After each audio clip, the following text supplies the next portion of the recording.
Welcome to Product AMA, your daily online Ask Me Anything. We started Product AMA to give those passionate or curious about product management a daily break, something to look forward to. The format is 1 hour in length, weekdays at 3 p.m. Eastern. The first 30 minutes will always be a guest and a featured topic. The last 30 minutes is devoted to you, the audience, to ask your questions. So for today, we have with us Kemal Leslie. Kemal is based in Winnipeg, and he is the president of a company called Fannex. And if I can do it justice just a little bit, I'll describe Fannex before we involve Kemal in some questions that we have planned for him.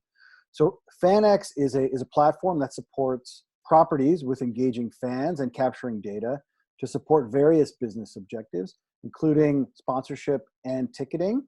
And it really is a live experience platform. And that's the gist of what we're going to get into today. Exactly how the platform works, what are some of the thinking behind it, and what are the sports that perhaps it's more geared towards, some versus others. But that's what we're going to explore today. So Kemal, thank you for joining us today. Oh, thanks for having me. Appreciate it. Of course. Thank you for being here. So let's get going just to catch our rhythm and get up to speed with you. So we've been speaking to various types of sports, media, entertainment related technology companies, products as a service over the last few weeks. And when we look at those companies, we've begun to realize, especially in the mobile space and in the media distribution space, that it's really not about one platform on its own. There's this concept of an ecosystem of solutions that fit together to deliver this holistic user experience. So thinking about FanX and what you do, how do you look at the problem that FanX solves for its clients? Yeah, no, it's a great question. One of the first things we learned as we kind of got into this business was that partnerships and strategic partnerships with other technology providers was the way to go, because we all can't try to do everything really, really well or at the best that we can do it. So we recognized that we really needed to start picking, our spot at what we could be, the strongest at to bring customers value, unique value. And so that we do with live interactive engagement, Mark, is driving downloads within their existing application is very important to them. That activity within the app, having people go into it more often. Generally, when they're interacting on our platform, they're on doing 2 or 3 other things in the application while they're in. So, we're bringing a lot more exposure to that asset for them. Enhancing the fan experience, they're always after that. When you come to a game, they want to make sure that you're having a good time and that they're, taking advantage of all the technologies. And in the last decade, mobile is starting to become a serious player in that realm in the live event. And they also need to bring the audience attention, back to the team as opposed to looking at their phones and being diluted on other sort of digital offerings and media. So that's an important thing. They have brands and sponsors, and investing in that activation and in game, and they want to make sure that the fans are as engaged in those activations as possible. And that's where I think we really bring a lot of value. We can add a mobile element to pretty much any live, activation that's going to happen during intermissions, timeouts, pregame. And so that is going to ultimately enhance the value of the engagement. And then, of course, we come back with, from that, ability to provide insights, giving them opportunity to be better prospectors for future ticket sales, also for their sponsors to be able to prospect and present offers and these types of things. Well, that certainly covers a lot. And what I'd like to maybe dig a little deeper into before we move off the topic, you said something in particular, which was about how the club or the property is looking to have the fan engage on mobile, but on the club's mobile application. And I think that's Right. that's an important distinction, and not that everyone on this call is very familiar with some of the data that is available around usage of mobile devices in a stadium. I mean, I over my career, I've been privy to look at the Wi-Fi reports to see what kind of activities are being done in the stadium, and Yeah. I can tell you that that's something that we don't even consider. So what we consider first is perhaps, Wi-Fi has been part of the plumbing, similar to other things that would exist in a venue where it's just something that has to be delivered to a fan. But generally, it was an investment in the fan experience to be more social, which is initially, and I'm happy to hear your response to this in a moment, Kemal, which is initially where that need, and it was mandated by many leagues across North America. You had to have Wi-Fi because we had to make sure that our product was exportable to the audience in real time, who's not necessarily in the venue. And then when you look at some of the data that comes in through these reports on the wireless controllers, you see that something like, upgrading your operating system is one of the most largest used needs that someone has when they're actually in a live event. So this concept that FanX has been able to deliver on, which is when you're in the stadium, we know you might be doing other things when you log on to our Wi-Fi network, and we know hopefully you're engaged in social, but then you're actually using our platform. And I would say that your platform is not a utility the way that maybe accessing the ticket is, or perhaps maybe ordering food to your seat, which again is not commonplace in every venue, but is prominent in several venues. These are the sorts of utilities that generally drive people into the mobile device. So maybe you could talk to us a bit about that difference between the clients looking to push, which they did early on when Wi-Fi came into the stadium, your clients looking to push people into like post an Instagram photo or post a tweet. And now they're driving people to their application, which is real-time engagement inside of their mobile app. And then you're actually delivering on that experience. Yeah, no, great question. And we've just watched this evolve again, over the last 7 or 8 years, especially. It's the call to action that differentiates us. Now, where we're offering game operations the exacting control to activate at a split second, to go live, and that live engagement with the audience, where our system controls both what's going on the mobile device as well as what's going on up on the big screen. So bringing the multiple sort of media, values all together into that engagement, and so what's funny, because when that call to action comes from the announcer, for example, our system is showing huge spike of everybody coming online and playing, and and then the more activations that they run during a live event, the more check-ins they get, the more impact they get on their mobile application, interacting on all the features, not just the engagement that they're having the fan do at that very moment.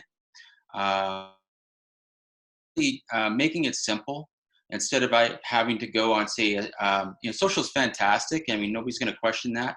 But if I'm at the event and somebody's doing a call to action to play something now, and all I have to do is open my screen and it's already showing this one's up now, and it's very simple, or take this photo and it's a call to action, and I'm able to grab it and take the shot and have it shared and have it show up on the video screen, 15 minutes later or something like that. It's all about keeping it simple for the fan. I think that that's a real important part of our evolution, and where we're taking it next. So I'm glad that you talked a little bit about the customer journey there, Kemal, and absolutely, I'm taking it for granted, as you would, because you and I, we both assume we understand exactly what your product does and how it does it. But for the audience that's here, and for the Yeah. folks that are going to watch this later on YouTube, can you just very simply talk to us about that journey that a fan takes, assuming they already have the app downloaded on their device? So let's Right. skip that. But they've come to the arena. They're whatever it is they're doing, they've got their food, and now they're sitting in their seat. And Yeah. how does that work for the fan to engage in FanX's technology? Yeah, sure. So, we've been kind of learning every year on this, and and improving upon it. But it starts with just a consistent message of in-game ops to remind the fans that the mobile app of the team is now part of the experience, and to make sure that they check in. So that's our gateway, right? So you want them to check in as a fan and know, okay, I'm now checked in. As soon as they check in within their application, and the various third-party apps, frameworks that we're on, present us in a different way, but mostly try to get it up front and center so it's easy to find and to check in. Once they check in, we have sort of a what we would call an index, a live index, and it's telling you these are, if what games are coming up next, what's live right now, right? And as soon as something, and this was, again, from our learnings over the years, working with lots of different teams and minors all the way up to the pros, that we had to have a lobby, right? Where you basically would, have the fans, if something isn't ready yet, they can stay in the lobby and wait, and it'll activate as soon as they go live with it. So, these are the things that we had created to simplify that experience for the fan. So the fan just really has to keep that one page. They can refer back to it every time. Anything that's already been activated, guys, will just disappear. It'll fall off the index. It's no longer there. It's not going to confuse, and they're moving on to the next sort of activations that are available. So that's sort of how it works. An example game might be a trivia game where, and I'm sure you guys have maybe played before, but you're going live. All right, fans, it's time to play X trivia. Here we go. And it goes live on your device, and it goes live on the big screen in tandem. It's synchronized, and you're answering at the same time all the rest of the audience is answering, and getting a reveal of the right answer, moving to the next. So that would be an example, activation. Okay. And I think it's important before we kind of move on. I know that there's at least one person who has more of a sponsorship focus to their career who's on with us today, and just talk about the sponsor element to this. And if you have the insight, maybe share what the sponsor's actually buying in terms of where the value is. Like, is it on the big screen? Is it in the public address announcement? Is it on the device? Is it the data? Like, where is the value the sponsor is getting from your perspective? Or is it all of it? It's all of the above. Yeah, I was going to say it's all of the above. What our customers are seeing is their partners are getting less interested with your sort of traditional forms of advertising. Let's say like rank board signage, things that they can't really measure. When you have a live activation, you could tell them very clearly, here's how many people interacted. They were paying attention because they were interacting and they were playing through, right?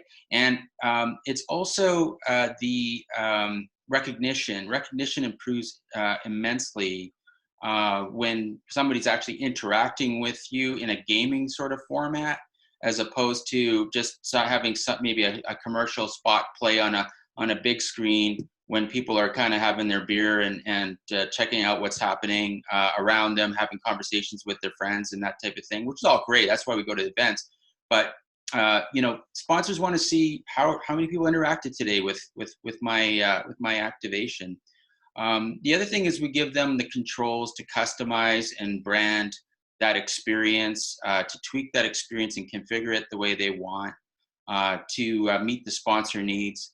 Is it grabbing specific data at the end? We try to not get, we try not to have, a fan have to do anything with populating personal information at any point at the beginning of the process. In fact, we usually just take an anonymous check-in, they play, and then if they have, have some sort of offer, then they're asked to fill out, maybe a couple pieces of information, and then they receive the offer or the prize of that particular activation, which is, we've learned is tremendously more productive in building your numbers of people playing. So it's all of the above. They want that. They want an engaging experience. They want to interact with the guests as opposed to having something that's maybe more passive, in their investment. Well, thanks for explaining that, Kemal. When we look at your product, so there's two stakeholders really. There's the club itself, who's interacting with your administrative console or back end. There's obviously the fan, and that user experience is baked inside of the mobile app, which is great. Can you tell us a little bit about your team? Maybe your team kind of today, like, and how you're set up with product management, user experience, QA testing, maybe client success, because we are talking about product, on this Ask Me Anything. So I just want to make sure that for those of us who are very interested in developing products and bringing them to market, have an understanding of how you've been able to structure your team. Okay. Yeah. So, we have, maybe I would say you've got 40% of our team on dev, and then about 20% on game ops, or sort of dev ops, supporting the platform. I'll explain that in a second. And then the rest is our business development team, of which I'm one of them. And we've got a great group of folks that they're from a reach out standpoint, they're doing both, right? They're following up and building, originating new partnerships with teams. They're also supporting our existing teams and helping them to, get more out of the platform. And we even in that team is we have, two business development managers. We have had, customer success team often. They're interacting with our own creative team, who are helping teams to, if they don't have, sometimes if they don't have enough sort of creative resources, and let's talk about mid-market where they're a little bit tighter resources, we'll help them, customize some of their activations to, meet the need of their customer as well as themselves, and that kind of thing. But yeah, we essentially what we did is beginning about almost, I'd say 36 months ago, we began having game ops go on, usually around 5 o'clock at night, Central, and they're there till could be after midnight, depending on when our last game runs, on the West Coast. They're watching the systems, making sure that there's no technical issues.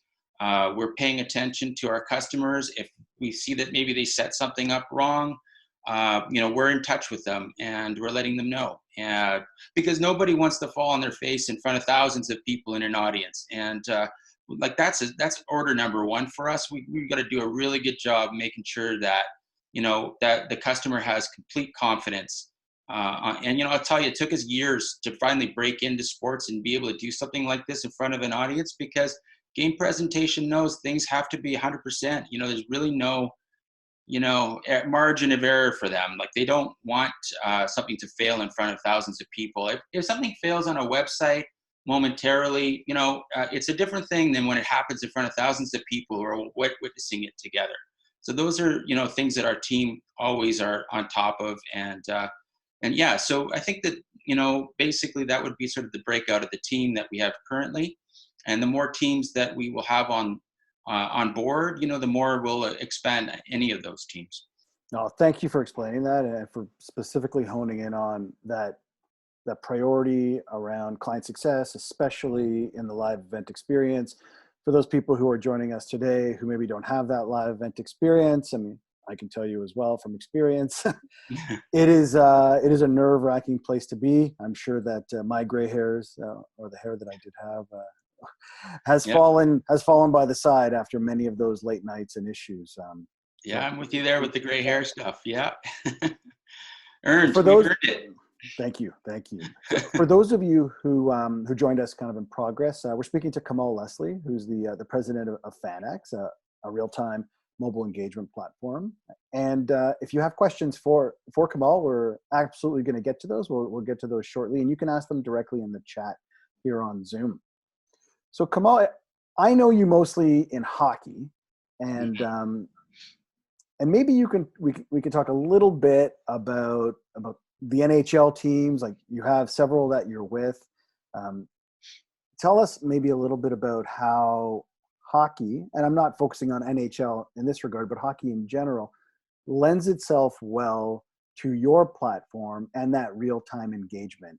And kind of once we get through hockey, maybe you could tell us a little bit of your opinion on some other sports that maybe don't lend themselves as well as hockey does to this real-time I would call it second screen co-viewing experience. Right.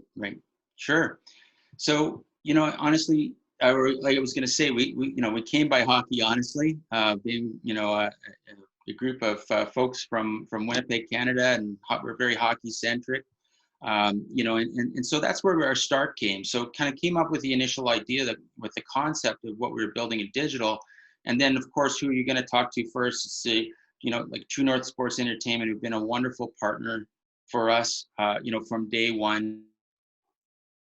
TS Center, way back in as early as 2011, 2012. Then around that time there was an NHL lockout, and so we were planning to do some live trials with the Jets, but then we ended up heading out to University of North Dakota, which have an amazing NCAA Division I club. They were and continue to be wonderful partners, helping us to build this thing out. So, I don't know if it's necessarily because it's hockey that it had relevance. I mean, certainly you have, lots of great inventory in hockey with, intermissions and timeouts and sort of pre-game. So I'll touch on, maybe a couple sports that don't have so much inventory there that, will make it a bit more challenging to do sort of in live synced activations. But we that's how we sort of got into the hockey side of the world, and learning and adapting to how they ran game presentation. So of course, at that point we would continue to grow throughout the mid market and into NCAA, via hockey and basketball, and sort of fast forward in the last few years, I think our first NHL team, was the Calgary Flames. And again, they've been wonderful partners. We've been working with them now over 6 years. Jets followed shortly thereafter. And I mean, both of them have helped us to drive innovation on how to live activate. We're all learning from each other. Like to think we're pretty smart folks, but you know what? These folks that we work with, they're the smart folks.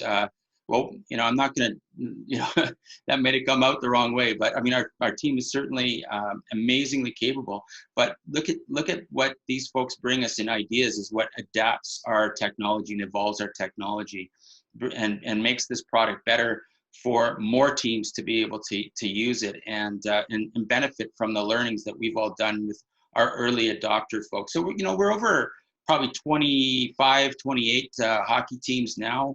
On the platform, with 6 of those being in the NHL. And so, I'm going to say that's like more of an area where we just started earlier. So we've grown quicker in that hockey area. We're now starting to expand in the NFL and Major League Baseball with relationships with Minnesota Vikings in the NFL and Boston Red Sox in Major League Baseball, and we're going to begin to establish that growth model in those areas. We've got minor league baseball clubs, we've got great lacrosse clubs that are working with us. So there's other great customers that continue to grow our knowledge base and help us to improve this product and make it better for them. And our first actual football was a team that used our product was BYU, in front of their audience of typically around 60,000 people. And they hit it hard right off the bat, which was really cool. We just try to motivate, our partners to start using more activations during live event.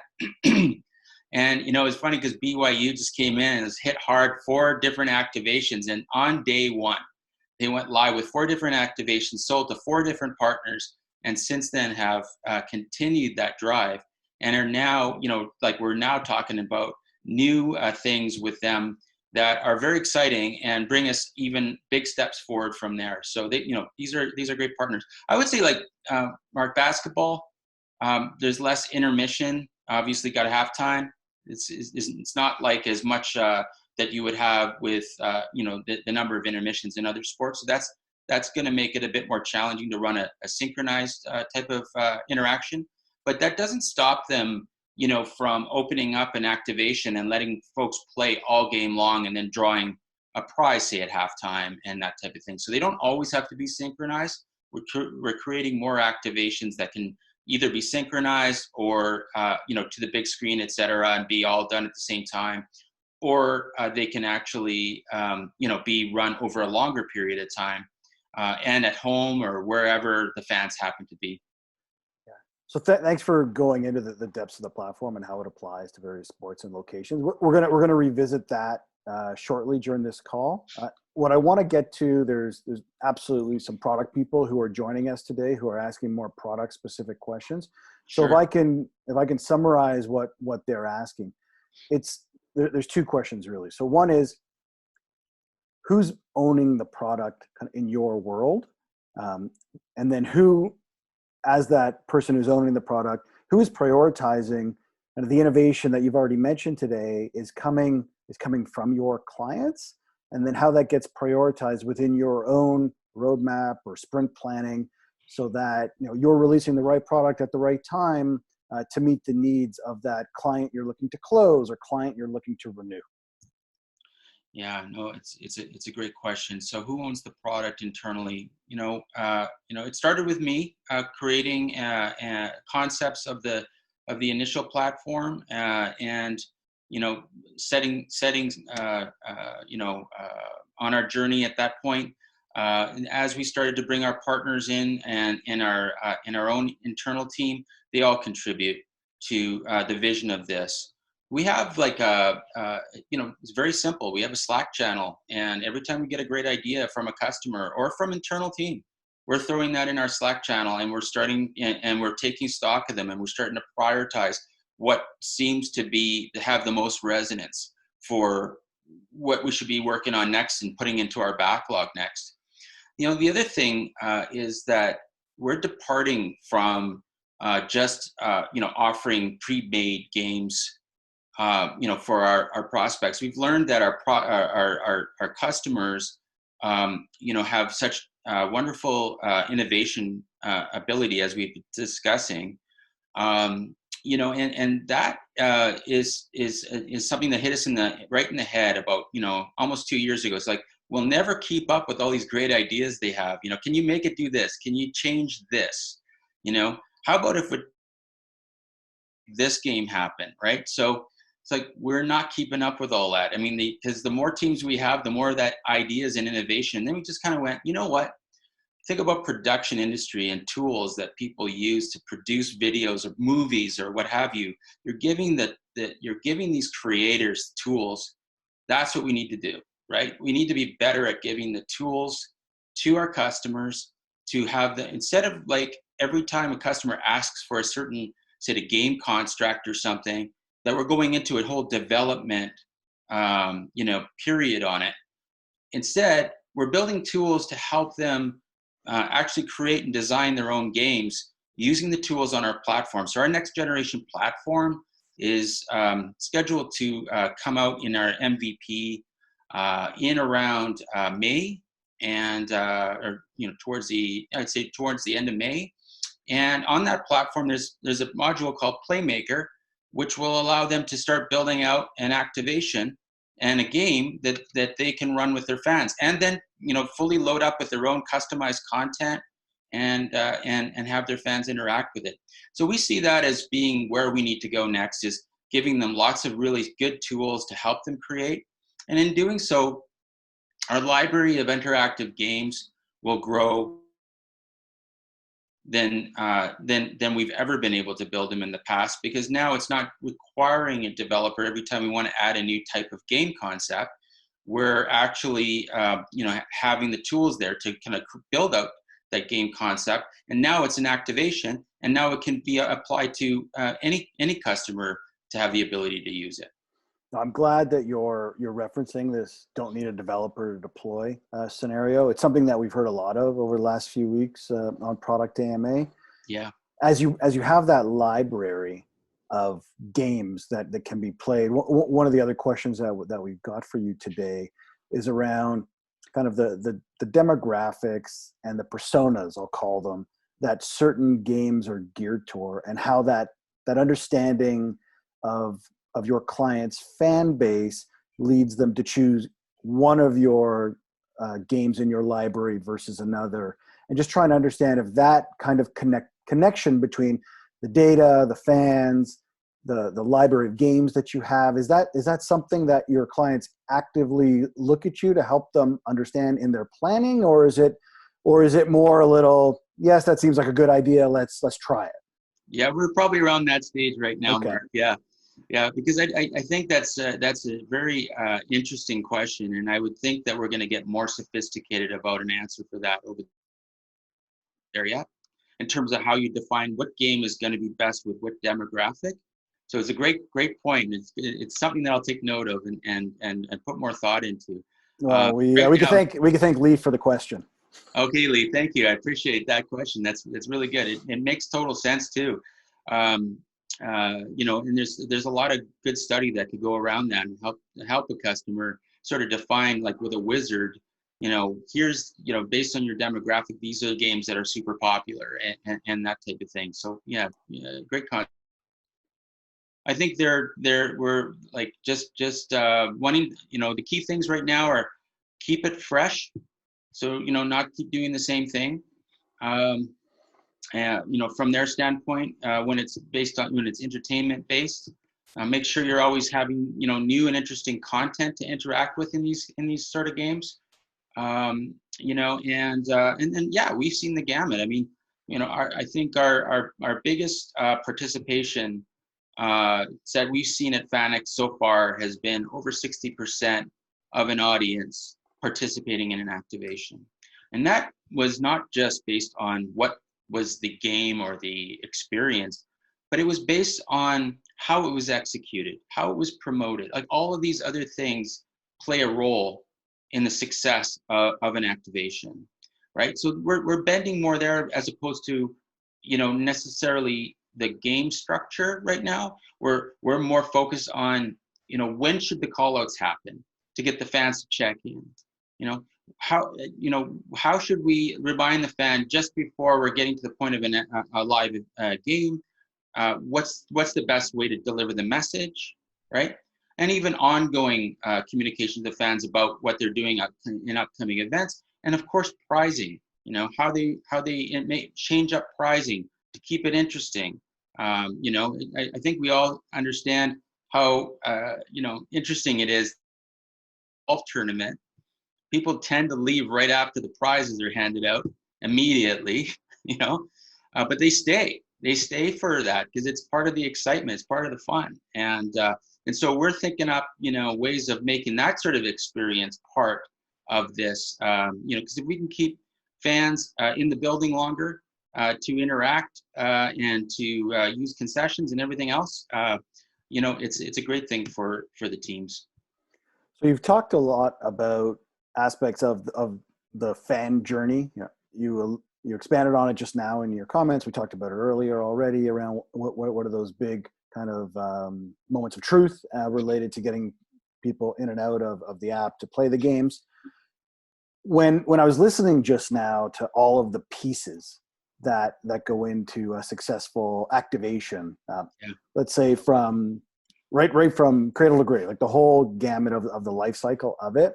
It sounds like it's well beyond the capabilities of FanX to do that for every client, for every activation. So let's start there. And you've already talked a little bit about how you act as an agency in some cases. It sounds like for creative, maybe strategy, you help, and certainly you're there to make sure everything runs from a continuity of service and DevOps point of view. As you're thinking about your clients, and you certainly mentioned, the likes of the Calgary Flames and the Winnipeg Jets and the Minnesota Vikings, when you're thinking about those clients, I'm not going to focus maybe so much on the smaller clients because it's not fair to focus on that. But if you think about your larger clients, like how many people are working in and around your product day in, day out? And does that differ between game day and non-game day? Just trying to get a sense of how many, what does it take, to get the most benefit out of buying your platform? Yeah. Teams will have the best results when they actually marry the key stakeholders in all of this, which are game presentation, game marketing folks, right? And corporate sales, all of those matter, right? Because the corporate partnerships team are very sensitive to their customers' needs, and they need to have a seat at that table. The marketing folks, really help to bring the flair of it forward, and their expertise, in capturing the imagination of the audience. And then the game presentation folks are all about live execution and achieving an audience response, right? So our position is like, and especially this is what we're doing with the next generation platform we're doing. I'm sorry, it sounds like a plug, and it probably was, but is that we need the tools to be available. It's almost like enterprise level. It needs to. Those stakeholders all have to have tools in our platform that they can work teams together in harmony, because that ultimately is how we see them getting the most enriched results, for every team. Now, how many people? Honestly, I've had customers, and let's talk about the miners. I mean, they're wonderful. These guys, they do some amazing things. Well, I've had a customer call, and I remember it was an evening. I got a phone call. They were wondering about a particular step in running an activation, and then they asked me to hold for a second, and then I heard them calling out to the fans. All right, fans, here's and actually calling the game and running Fannex and everything else, all of their video tools, everything, and talking to me on the phone at the same time. This is going back a few years ago, but we have lots of examples of just that. So it doesn't have to be 20 people or anything like that. We have situations where it's one person managing it, and then we have others where there's 5 or 6 people that are interacting with the whole process of it, say over a season or something like that. And part of the adaptations of the platform over time is we also realize we can't make these guys have to set these things up on game day, or like they're so busy, right? So we were able to build the tools so that they can set all of their activations up, a whole season in advance if they want. And then only thing the operator has to do at the time of live game is hit start, hit end, draw a winner, but everything is already built and designed the way they need. If there's data to be collected, and the implementation of passing data back to the customer already managed, so they're not really worrying about all that stuff, right? And so they can have that time where they're very creative and coming up with these concepts, and then there's the time where they're just executing and keeping it really simple. And so hopefully we're going to keep making that easier, for these folks. Oh, thanks for that. And thanks for also getting into the data component. That was one of the other questions that we had in terms of what, we won't get too specific on what data is provided. We'll kind of move on to some questions which are more contentious, so we can have a little more fun with you this afternoon. Okay. And I just want to remind everyone who's with us today, if they have a question, please ask it in the chat, and we will absolutely get to it. We're a little past halfway in our time today with Kemal, and we're talking about FanX and live fan engagement in venue and maybe out of venue, which we'll talk about in a few minutes. But before we move on, I wanted to talk a little bit about the competitive nature that we all have. I'm sure you have, in terms of client acquisition, retention. Who are the kind of best practices and leaders in the space? I'm not really ultimately that concerned about which league. And for those who are not from Canada, I apologize for this next more Canadian-centric question that we're going to ask them all.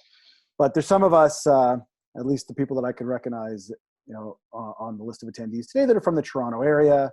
We may or may not be Toronto Maple Leaf fans, but certainly I have the app. I follow the team when they were playing hockey. I absolutely went to the odd game. Yeah. And in the tech community here in Toronto, in the sports tech community in particular, and I think for those of you who are into sponsorship as well, at least in Canada, that the organization that owns the Leafs and the Raptors and whatnot, they're pretty much the leader by a mile over anybody else. Doesn't matter if you're TSN or Sportsnet or the Canadian Olympic Committee, MLSE is way above everybody else. and looking at technology. And they've been very proud in the last couple of years, that group there, to focus on how great and innovative their tech is. And I just wanted to understand why they're not a customer of FanX, and what you see out of the work that's coming out of the team here for the Leafs Raptors here in Toronto. Yeah, no, it's a great question. Listen, we have nothing but respect for MLSE. They bring great innovation to all aspects of the business. Probably have one of the most involved enterprises internally that I've experienced. And when we actually ran live activations with the Leafs and the Raptors back in 2017. And we had very good results. Next, what occurred is they moved off of their mobile application platform, to a new partner, and so that created some level of delay. And also, they had some very involved 360 data management program. They were trying to connect all their systems and all of their different businesses. It's quite involved, and for good reason. They are definitely creating and leading in the industry, and when it comes to sort of business intelligence and how to get to the objectives they're trying to achieve with audience and with their business intelligence. And so it just essentially, and then there's also came forward and sort of recreated where that direction was going to head next. So I'd like to think we're just a little delayed, but our hope is that we will be back in with them again. We certainly are continuing to talk as recently as 60 days ago in Atlanta. We don't go away very easily. And they probably learned that, and pretty much every team we've worked with has learned that. But I'm going to tell you, monopoly on innovation. I'm going to tell you that the teams that we're working with, let's just take NHL for example. They never cease to astound us with what they're coming up with. Just how they're reacting to some of the things that are going on right now with the crisis we're in. And coming up with ways to engage, their fans. There's no monopoly. Our friends at the Canucks and the San Jose Sharks and Minnesota Wild work with us, and of course, our initial customers, even the Coyotes. I mean, they all have no shortage of great ideas and concepts. It's all of us, just working and adapting, and bringing new ideas as we learn from where we are at the very moment of innovation that we were at. But and then now it's really interesting because going to like our work over the last sort of year and a half with the Red Sox. And their sports and entertainment organization, have created their own game. They created their own game, and you know what? We saw Leafs are doing that too. They created a couple games with the younger audience event that they ran last year, and they displayed that at the National Sports Forum in Atlanta, and it was beautiful. They did a great job with that. Same with the Red Sox. I mean, they game that is 2 years in the making. They've been running it live Red Sox games. Fans play along, with it during the game. If a play on their board happens, it lights up on their board. So this is one of the key areas where we started working with, say, the Red Sox. Was we wanted to, that's not their business to sort of go to the market and bring these things. That's sort of our business, but they certainly can innovate. Anybody can, and they do it. And they're a unique group in that we don't see a lot of teams actually building their own games. But when we see one, we sure love working with them because we want, we're working with Red Sox, having bingo on our Fannex library, and look forward to even more great things coming out of their shop there. And maybe we can go back to the Red Sox for a moment, and and might be putting you a little bit on the spot here, and you're going to help all of us get up to speed. So Major League Baseball for 20 years, starting initially with ML BAM, and that got purchased by Disney over time. Now it's, I guess, Disney Plus is what that ended up being, that acquisition. But the last time I really checked in, Major League Baseball had quite complete control over all digital assets of all teams, like including ticket purchases and e-commerce. It seemed like there was an aspect of loyalty where the teams had some independence, but there was still limited ability to actually activate. So seeing that the Red Sox are a client of yours, maybe you could tell us a little bit about what it's like to work with Major League Baseball and how you engage fans through mobile, considering that Major League Baseball controls, I guess it's the ballpark and the at-bat app, which would be the only delivery mechanism for like an in-stadium experience. Or maybe it isn't. That's what you're going to help us understand. Yeah. No, it's not putting me on the spot. It's a question, and it's very real. It was a very unique thing that ML BAM or Major League Baseball, and creating their own media, enterprise that acted on behalf of all the teams in the league, sort of took away, the free enterprise aspect of that. It had its, and it continues to have its advantages for all of these teams. But then they ran into certain challenges in that, the teams each have, some ideas of their own. I mean, they're not small organizations. We're talking about Major League Baseball teams, and they're very creative, and they have a regionalized look on the world, and not all markets are exactly the same. So it's really hats off to the group, in terms of this whole operation with MLBAM. We're actually establishing, and we have established a partnership as a what we call a integration partner, to be able to offer our games. And so they have a process. It's pretty rigorous, but every time you have a new sort of game concept, you want to go through it and make sure that it's top notch and it's going to work for their fans and their teams. So they have a process that you'll go through, and once you get through that process, you're able to go ahead and market that application, or we could call it an application, to the teams that will operate within the ballpark application.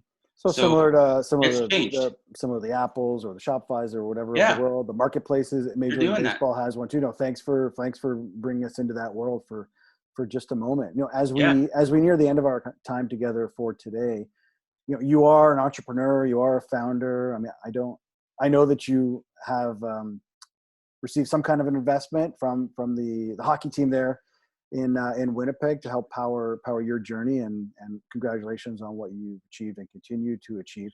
So for those of us on the call that are earlier stage founders, that if you wind the clock back a bit for yourself, what kind of advice would you give to us around building kind of that first product? What is an MVP? Is that even a term we should talk about anymore because of this focus on always having a great user experience? But tell us what you would do now if you were starting again versus how you thought back then. Yeah, I'm going to say, first off, it's listening. Everybody that we are aiming to do business with a clientele. Doesn't matter what your offering is. Often, those who don't listen closely enough or try to examine the problems and find solutions are the ones that have the most difficult, their product forward. So I feel like that's where, we've really tried to be, to expose ourselves to what are they confronting and what can we do to fix and make this better. So I'd say that'd be number one. I came up initially with this idea of Light Up the Stands, filed patent in the US and in Canada for pixelizing a light show live an event.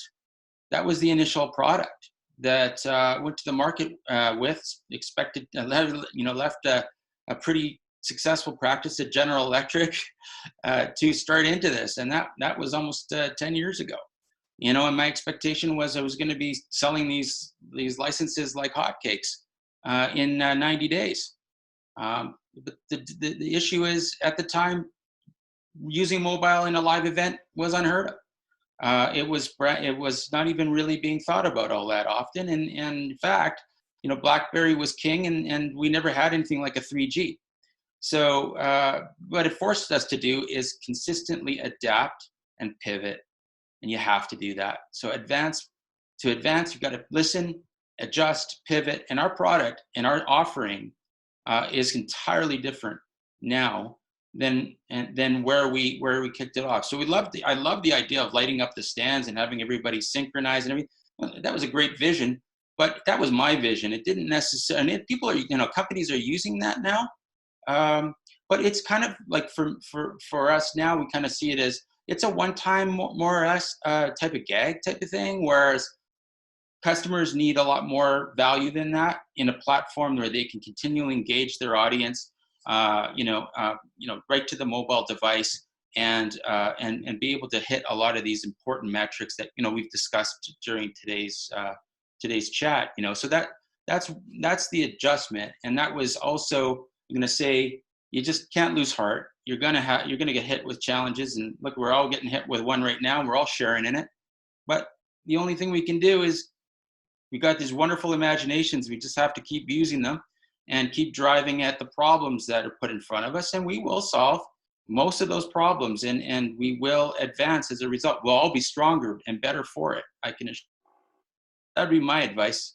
No, thank you for that, and it comes with lots of experience. So we certainly take it for the value, and as you've delivered it, as we kind of get to the end of our time here today on Product AMA, we just like to see how you guys are doing as a company, how your employees are doing. If you want to talk about kind of the greater community around you, I know there's a bunch of different businesses around you. Just how is that going, and is there any advice that you can give in that regard as well, given your experience over the last few weeks? Yeah, sure. So, our customers and our prospects that we work with, and our partners, they're all doing their best to navigate a very difficult time. There is no rule book on this guy. So we're having to write that rule book on a daily basis, each other, conceptually, like learning from what each other's doing.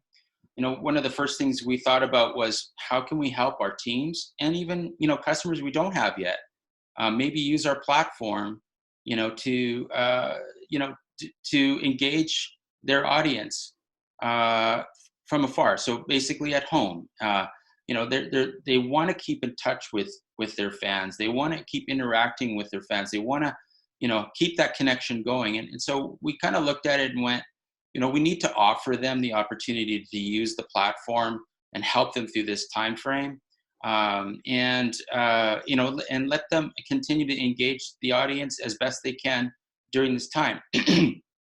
And so a number of teams have already taken us up on it. We're continuing to expand that, and it's really just ultimately, if the fans are at home and they don't have as much to do. They're getting bored of not being able to go out and do the things they normally would like to do.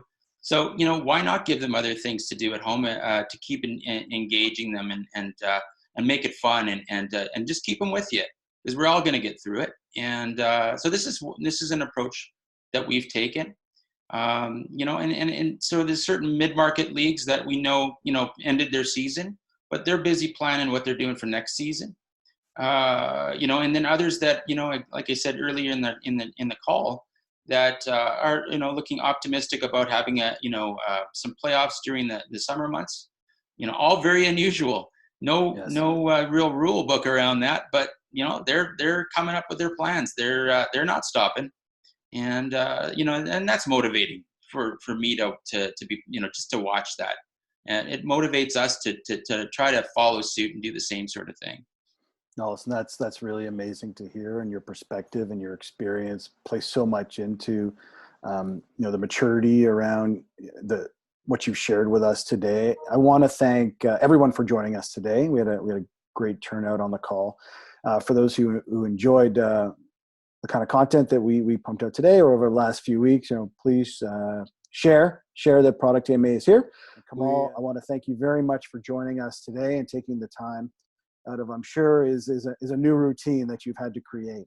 Yeah, hey, thanks, guys. It's a lot of fun. Really enjoyed being with you today, and I love what you're doing. Like I say, I've been watching them, and I'm looking forward to seeing your upcoming ones. So, stay healthy, and it's been great being with you.